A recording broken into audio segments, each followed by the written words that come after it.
Fa toy ny fanao isan-taona amin'izao akatoko ny Noely izao dia nitsidika ireo ankizy tsy salama tetsy amin'ny hôpitaly be Felatànana ny RTL Madagasikara izay nitondra kilalao sy vatomamy ihany koa ho famalifaliana ireo ankizy ireo.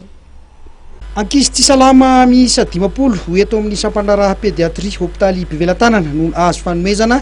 vatomamy sy kilalao avy amin'ny orinasa RTL Madagasikara. Fiara-miasan'ny fikambanana mpanao asa soa Compassion Madagasikara sy ny RTL no nahafahana nantanteraka ity fanampiana ny zaza tsy salama eto be Felatànana ity. Hazo ny anjarany ihany koa ireo zaza tsy salama etsy amin'ny ASJR sy ireo zaza tsy ampy-taona eny amin'ny fonjana Tanimora. Desambra izay volana ho an'ny ankizy dia tonga eto ny RTL Madagasikara manatotosa asa sosialy izay fitohizany fiara-miasa miaraka amin'ny hôpitaly be Felatànana satria fiara-miasa io dia efa natomboka tamin'ny 2013 ka faly zany zahay tonga eto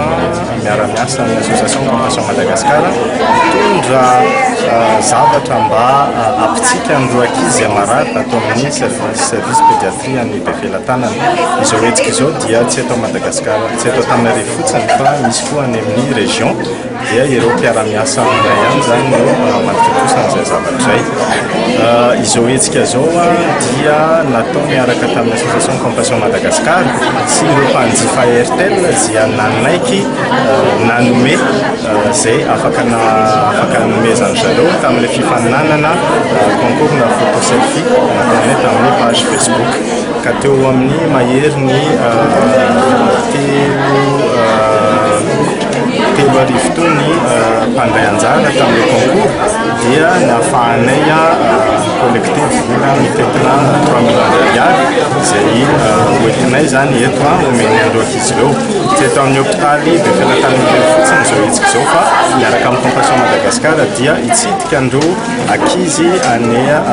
fonjany Tanimora ihany koa zahay ary hôpitaly anankiroa hafa eto Antananarivo izay